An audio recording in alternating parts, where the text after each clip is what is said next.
छत्रपती शिवाजी महाराजांचा 352वा राज्याभिषेक सोहळा राज्यभरात सोमवारी तिथीनुसार उत्साहात साजरा करण्यात आला।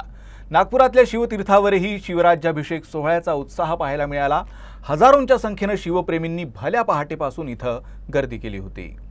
हिंदुस्थानचे आराध्य दैवत छत्रपती शिवाजी महाराज यांचा 352वा शिवराज्याभिषेक सोहळा श्री शिवराज्याभिषेक सोहळा समितीतर्फे महालातल्या शिवतीर्थ इथं मोठ्या उत्साहात साजरा करण्यात आला।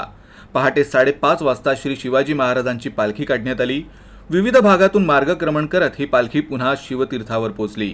या पालखीत घोडे, ढोल ताशा पथक, ध्वजधारी, बँड, शिवकालीन क्रीडा प्रात्यक्षिक करणारी मुले व महिला, मुद्रा पथक यांचा समावेश होता।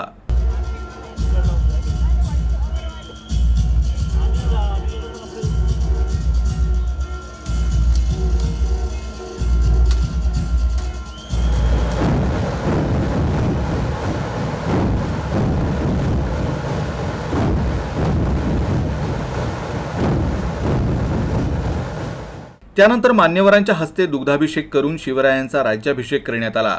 सोबतच पूजन, माल्यार्पण आणि आरती सुद्धा करण्यात आली। या आरतीच्या वेळी शिवरायांच्या जयघोषानं आसमंत निनादून गेलं।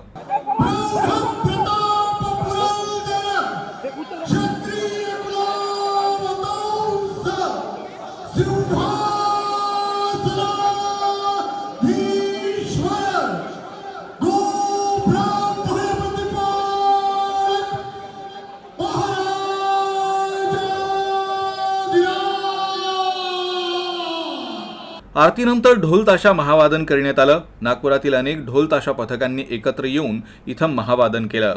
सोबतच शिवकालीन क्रीडा प्रात्यक्षिकही सादर करण्यात आली। यावेळी हजारो शिवप्रेमींची इथं गर्दी झाली होती।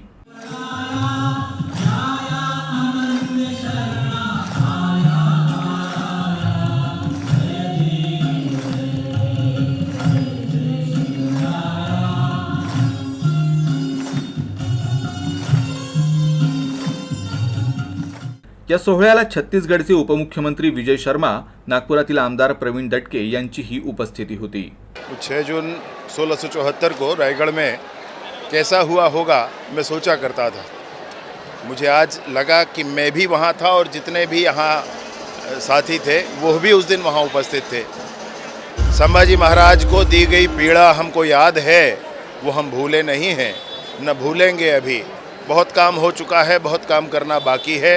शिवाजी महाराज की प्रेरणा है, सब होकर रहेगा।